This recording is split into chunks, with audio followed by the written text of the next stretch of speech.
Olá, eu sou Vinícius Moreira, professor de pediatria e também editor do AFEPED Papers, que acredito que você já conheça, ou se não conhece, corre lá no Instagram, @AFEPEDPapers, e acompanhe a gente imediatamente, onde a gente fala sobre pediatria diariamente. Esse aqui é o nosso videocast que está disponível no YouTube, também divulgue para os amigos. E hoje eu vou falar de um assunto que, inclusive, tem sido solicitado, cobrado pelos nossos seguidores no Instagram. É um assunto importante do dia a dia do pediatra, que é a febre reumática. Hoje em dia, menos incidente, prevalente, mas ainda assim um grave problema de saúde pública no Brasil. E é sobre isso que a gente vai falar.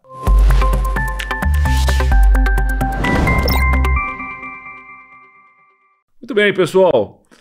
A febre reumática, de fato, é um problema de saúde comum no nosso meio e posso dizer que é a principal causa de cardiopatia adquirida, principalmente quando eu penso em valvulopatia. Infelizmente, aqui no Brasil, a gente ainda tem essa epidemiologia. Ao longo do tempo, isso muda. Mas para vocês terem uma ideia, um comparativo, nos Estados Unidos, cardiopatia adquirida é mais comum por Kawasaki do que pela febre reumática. A gente ainda não chegou nessa realidade, visto que a febre reumática tem relação com aglomeração, pobreza, má assistência médica, pouco acesso à medicação e por aí vai. Mas vamos falar mais detalhadamente sobre isso, começando com o seguinte: de onde vem a febre reumática? Como a gente está aqui quase que num monólogo, na verdade eu estou num diálogo com você que está me assistindo. Então, em muitas vezes eu vou fazer uma pergunta e vou dar uma pequena pausa para dar tempo de você pensar na resposta. E aí a gente segue. Senão eu fico falando e você não consegue nem dar aquela paradinha. Será que eu conseguiria responder essa pergunta do professor Vinícius? Então, a gente vai ter essa oportunidade aqui. E aí você manda aqui nos comentários, né, se tiver alguma dúvida e tudo mais, que a gente retorna para você especialmente. Muito bem, então da onde vem essa febre reumática, né? Como é que começa isso? Qual é a fisiopatologia? Tem relação com o sistema imune, tem relação com uma infecção prévia pelo Streptococcus pyogenes, o beta-hemolítico do grupo A de Lancefield. Muito bem. O Streptococcus do grupo A, ele caracteristicamente é capaz de provocar impetigo, é capaz de provocar amidalite bacteriana. E aí eu vou te perguntar o seguinte, olha aqui para mim, impetigo pode levar à febre reumática ou não? Sim ou não? Sim ou não? É pelo estreptococo, não é verdade? Mas a resposta é: o impetigo provocado pelos Streptococcus pyogenes não tem correlação com a febre reumática.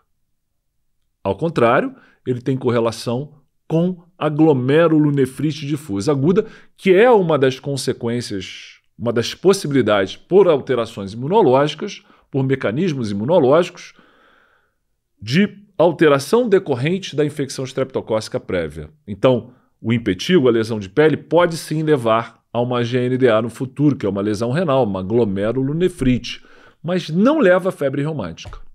Olha que interessante. Muito bem. A faringite estreptocócica, essa sim, pode estar associada à febre reumática. E aí existe até uma pergunta assim: quais são os sorotipos que provocam faringoamidalite que tem correlação com a febre reumática? A gente tem uma numeração aí, sorotipo 1, 3, 5, 6, 18, 24, todos esses podem provocar febre reumática, mas assim, naquelas pessoas que tenham uma predisposição genética para, depois de uma infecção pelo Streptococcus pyogenes, desenvolver a febre reumática. Não é todo mundo que pode ter febre reumática, ainda bem. Muito bem. Então, como eu falei, em termos de epidemiologia, se a gente pegar o mundo como um todo, aproximadamente metade das doenças cardiovasculares, olha que informação, isso pode ter mudado. Essa é uma informação que eu tenho do Nelson, que é a Bíblia Pediátrica, né?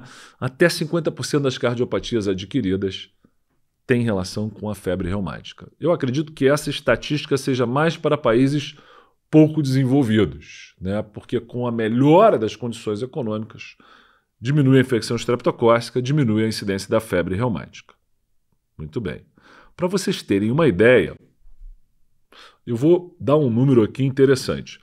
No início do século XX, olha só isso, havia nos Estados Unidos uma demarcação bem detalhada de incidência.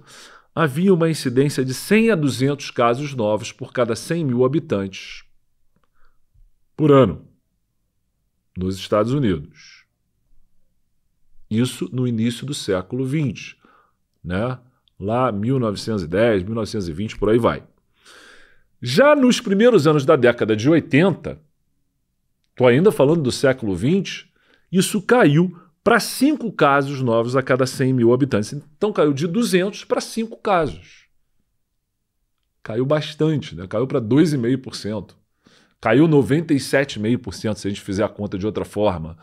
Isso em um país muito desenvolvido do ponto de vista socioeconômico, né? E o que provocou esse declínio acentuado da incidência em países desenvolvidos? Vamos pensar numa resposta. O que provocou essa melhora em relação à redução na incidência da febre reumática? Bem, eu acho que a gente já está pensando em surgimento do antibiótico, né? Foi na metade aproximadamente do século XX que surgiram os antibióticos, as penicilinas, que inclusive até hoje funcionam contra os streptopiógenes, ainda bem.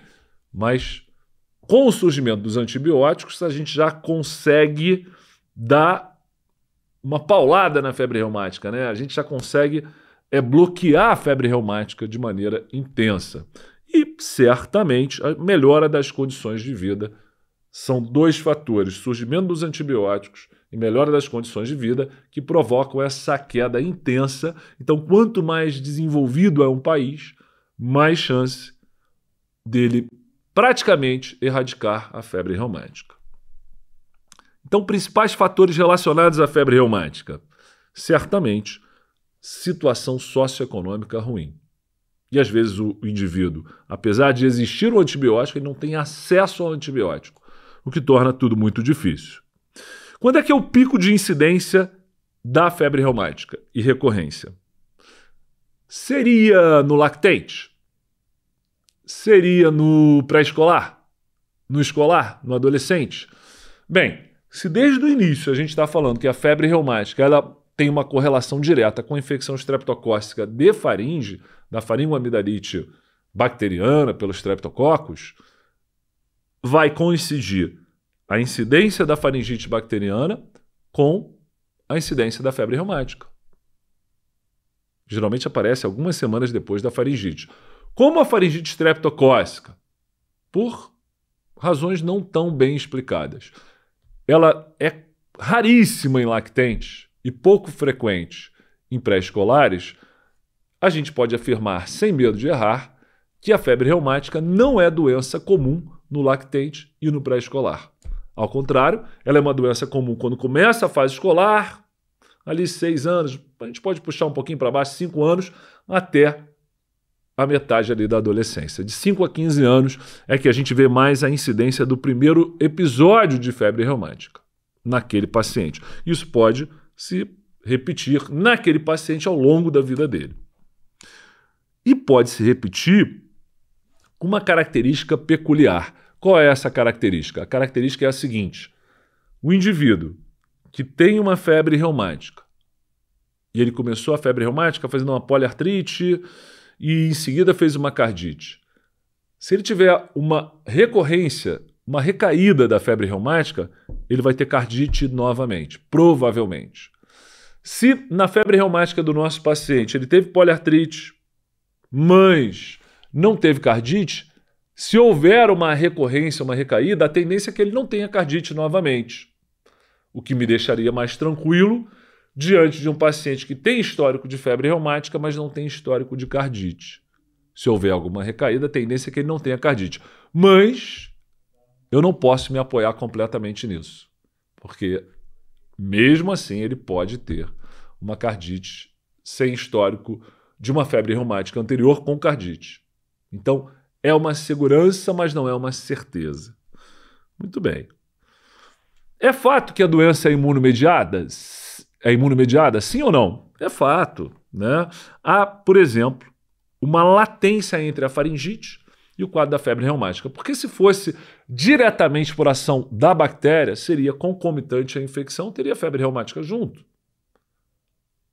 Não é uma infecção estreptocócica que está levando a uma artrite séptica, não é isso. É um fenômeno imunológico. Há uma latência entre a faringite e o aparecimento da febre reumática de pelo menos 2 semanas, de 2 a 4 semanas.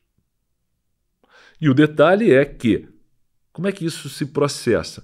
Por um fenômeno imunológico mediado por anticorpos, porque antígenos relacionados aos streptopiógenes têm semelhança com tecidos de mamíferos, com destaque para o coração, articulação e cérebro. Então, há no coração, na articulação e no cérebro, há antígenos que se assemelham a antígenos presentes na bactéria no streptococo. Então, os anticorpos que atacam os streptococos atacam articulação, coração e cérebro.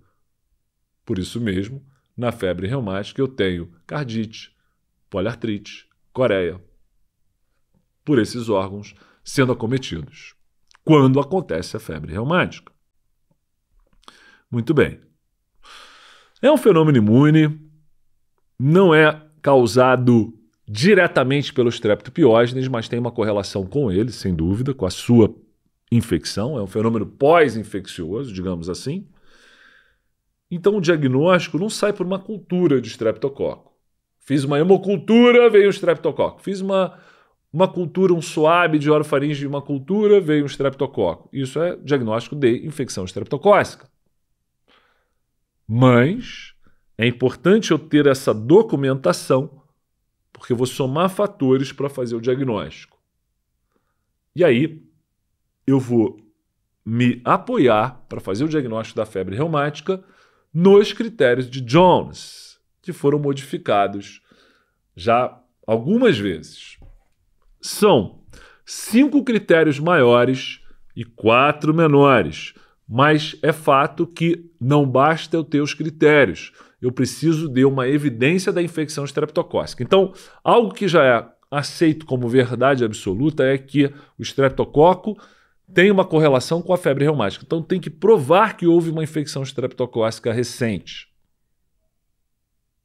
E juntar isso com os critérios maiores e menores da febre reumática. Para eu chegar, de Jones, para eu chegar à febre reumática. Para fazer o diagnóstico da febre reumática, eu preciso de quantos critérios? Eu falei que eu tenho 5 maiores e 4 menores. Eu preciso de todos? Eu preciso, como no Kawasaki, de ter pelo menos 4 daqueles 5 critérios além da febre? Será que é igual no Kawasaki? Não, muito menos. Na febre reumática, me bastam 2 critérios maiores para eu chegar ao diagnóstico. Ou um critério maior, 2 menores. Qualquer uma dessas situações, 2 maiores. Ou um maior mais 2 menores, mais uma evidência de infecção streptocócica recente. Ponto. Então vou voltar aqui no conceito. Olha o que eu falei agora. Pensa no que eu falei agora. E me responde a seguinte pergunta. Posso ter diagnóstico de febre reumática sem sinal maior? Sim ou não? Ou 2 maiores, ou 1 maior e 2 menores. Então, a gente não vai confundir isso. Sinal maior tem que estar presente. No mínimo 1. E com 2, mais a evidência de infecção streptocócica, eu fiz o diagnóstico da febre reumática. Tá? Mas eu falei que eles mudaram, né? Os critérios mudaram. O que mudou nos critérios? Depois eu vou passar critério a critério, mas a modificação mais impactante dos últimos tempos, na última modificação, ajuste dos critérios de Jones, foi a seguinte. Um critério maior é a poliartrite, a famosa poliartrite migratória. Beleza. A poliartralgia sempre foi um critério menor. Então, o indivíduo ter dor na articulação, mas não ter sinais flogísticos além da dor, não ter eritema, não ter edema, não ter A dor pode dar até alguma restrição de mobilidade, né? Mas não tem eritema, não tem edema, não tem artrite de fato. Isso, só a poliartralgia, só a dor não era suficiente para ser sinal maior. E na última modificação colocaram a poliartralgia como um sinal maior, mas detalhe, nos países aonde a febre reumática tem de moderado a alto risco de incidência. Exemplo, Terra Brasília. Nos Estados Unidos, que é um local de baixo risco de incidência de febre reumática, por razões que a gente já conversou, a poliartralgia continua sendo um sinal menor. Então, cuidado que em prova, às vezes, isso é uma pegadinha, como eu vou mostrar para vocês em algum momento. Muito bem. Então, revendo aqui, só para a gente passar rápido, os critérios de Jones, cardite, poliartrite, coreia, eritema marginado e nódulos subcutâneos. São os critérios maiores. E os menores? Febre, poliartralgia, se bem que aqui no Brasil a poliartralgia virou um sinal maior, então a monoartralgia, que não era sinal de nada, virou sinal menor. Alteração de, sinal menor ainda, alteração de provas de atividade inflamatória, PCR elevado, VHS elevado e prolongamento do PR, do espaço PR, do intervalo PR, no eletrocardiograma. Então, dei uma passada rápida aqui nos sinais maiores e sinais menores. Lembrando que há algumas situações em que eu posso dispensar os critérios de Jones para fazer o diagnóstico da febre reumática. Por exemplo, o paciente que tem coreia. A coreia de Sydenham é uma manifestação neurológica da febre reumática que pode acontecer muito tempo depois da infecção estreptocócica. Muito tempo que eu digo que são meses. E aí a gente pode fechar o diagnóstico só com a coreia, sem ter os outros critérios. Mesmo acontece com uma cardite indolente que tenha lesão mitral. Às vezes eu não fecho os critérios de Jones, mas considero febre reumática. E na recaída, às vezes eu já tenho um diagnóstico prévio de febre reumática, e aí tenho só um sinal maior, nada mais, ou mesmo um sinal menor, e aí já estou dizendo que é febre reumática novamente. Então, vamos passar com mais detalhes esses critérios de Jones, começando com os critérios maiores. Poliartrite migratória, né? Tem aquela frase antiga, clássica da medicina, que a febre reumática lambe as articulações e morde o coração. Porque no coração ela deixa sequela. Ela é de partir o coração de fato. Mas a poliartrite é migratória e transitória. Costuma pegar grandes articulações, não deixa sequela. Então, por que ela é migratória? Pegou aqui, por exemplo, o cotovelo. Grande articulação, passa para o punho, no cotovelo já não tem mais. Então ela dura poucos dias e já muda. Ela não é deformante. Não deforma as articulações. Não deixa sequelas. E tem um detalhe interessante que ela responde de maneira dramática, intensa, eu diria espetacular, ao uso de salicilatos. Ao uso do ácido acetil salicílico, que nem é uma medicação que a gente usa de rotina para dor, né? Mas, se você acha que tem febre reumática, ainda sem fechar o diagnóstico, não use ácido acetil salicílico. Inicialmente. Só quando você tiver o diagnóstico na mão. Porque o uso precoce do ácido acetil salicílico melhora, resolve a poliartrite, mas tira os outros sinais que seriam necessários para fechar o diagnóstico. Então, você pode usar um analgésico, uma dipirona para dor, mas tente primeiro fechar o diagnóstico. Outro detalhe que também é dito é que, a princípio, há uma relação inversa entre o grau da artrite e a presença de cardite, porque são alguns sinais maiores, como a gente falou, 5, a gente não precisa de todos para fechar a febre reumática. Eu posso ter febre reumática sem cardite. E há uma relação inversa entre a gravidade, a intensidade da poliartrite e a presença de cardite. Ou seja, aquele paciente que faz muita artrite, uma artrite muito intensa, extremamente dolorosa, muita inflamação, ele não costuma ter cardite, embora isso não seja obrigatório, nem uma regra, uma lei, não, mas a tendência é que isso aconteça. E por falar em cardite, a poliartrite migratória é o sinal maior mais comum, atingindo 75% dos pacientes, 75% a poliartrite. A gente passa para o segundo sinal maior e o mais grave de todos, o segundo maior em incidência e o mais grave de todos, com certeza, a cardite, que pode aparecer em metade, 50% a 60% dos pacientes. Sempre haverá lesão da válvula.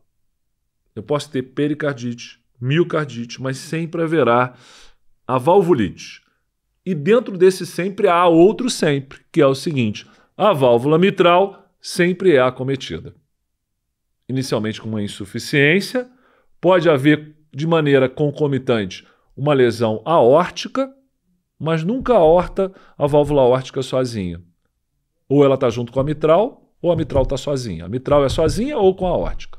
A mitral é a grande válvula acometida na febre reumática. Inicialmente com uma insuficiência que pode reverter, e o grande temor é que isso evolua com uma estenose mitral, que leve a sequela, disfunção cardíaca e necessidade de troca da válvula por uma válvula protética, que é o pior cenário, sem dúvida.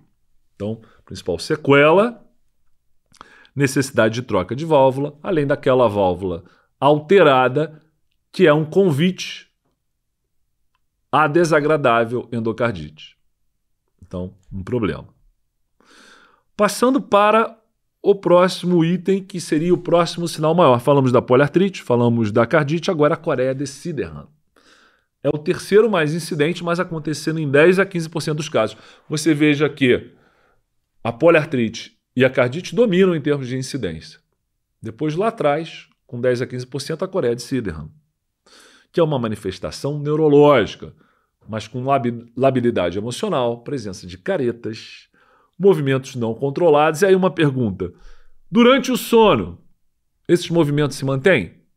Sim ou não? Durante o sono, os movimentos anormais desaparecem. É uma característica da febre reumática. E aí a gente tem algumas alterações clássicas no exame físico. Sinal da ordenha. Você vai apertar a mão do paciente e ele fica ordenhando, como se estivesse ordenhando a sua mão.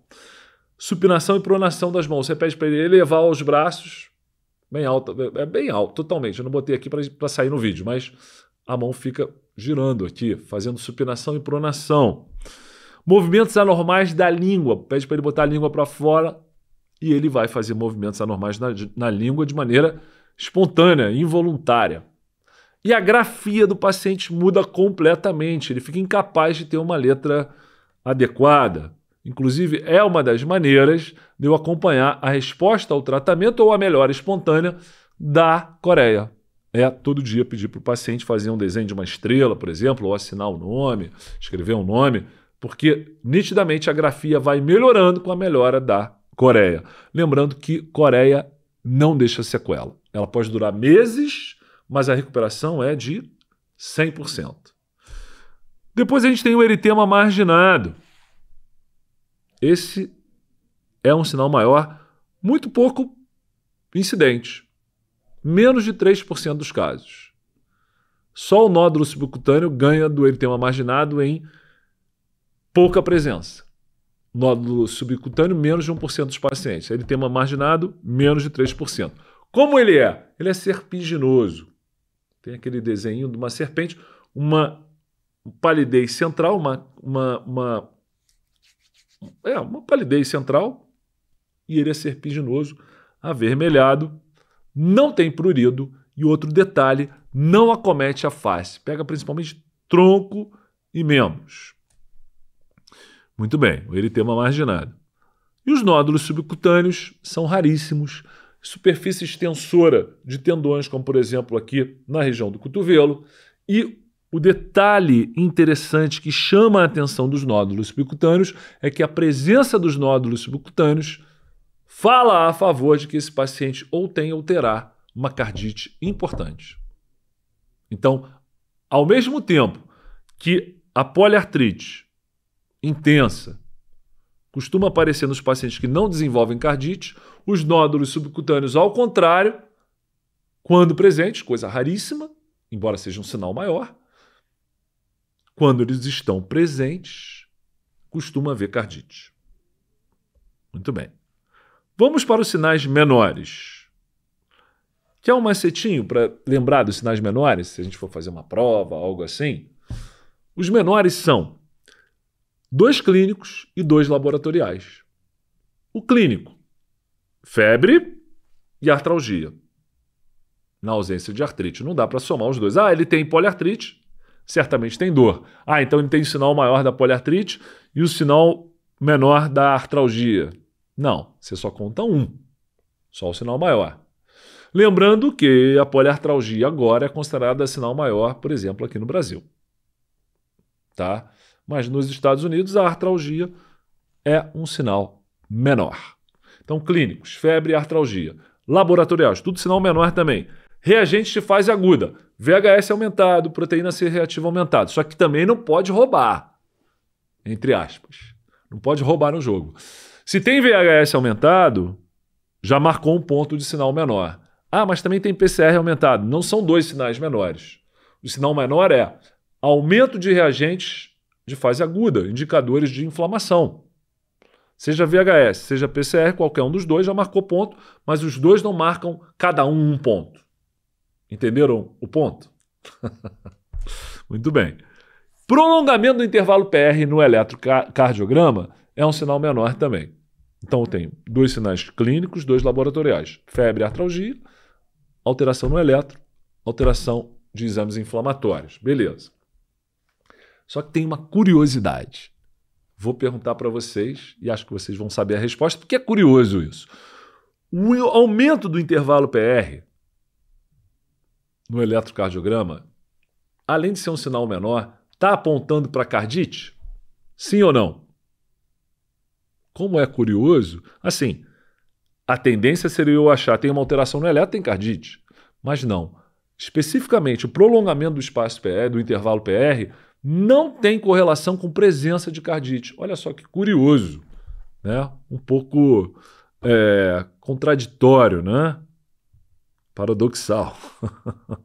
Mas sim, falei dos sinais maiores, falei dos sinais menores. Eu posso, então, com 2 maiores, mais evidência de infecção estreptocócica, ou 1 maior e 2 menores, mais evidência de infecção estreptocócica, fazer diagnóstico de febre reumática. Então vamos para a evidência de febre reumática, que é uma necessidade absoluta para o diagnóstico. Tem que ter.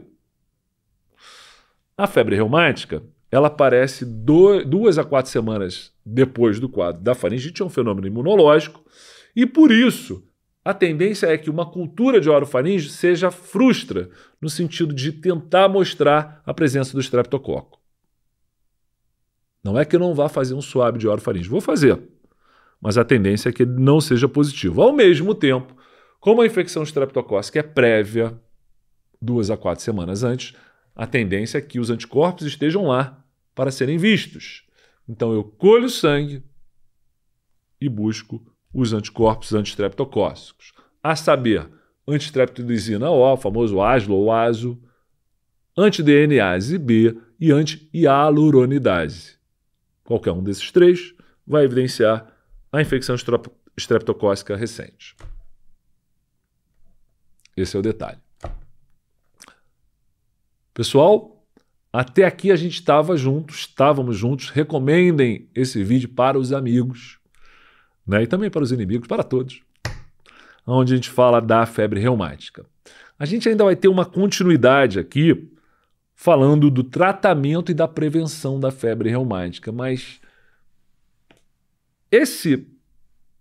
infelizmente, essa parte vai ser para o nosso grupo fechado de alunos. Mas assim, isso pode deixar de ser infelizmente, pode ser um dado apenas. Você pode fazer parte desse grupo, sendo nosso aluno no curso do TEP, no curso do TEM, no curso de emergências pediátricas.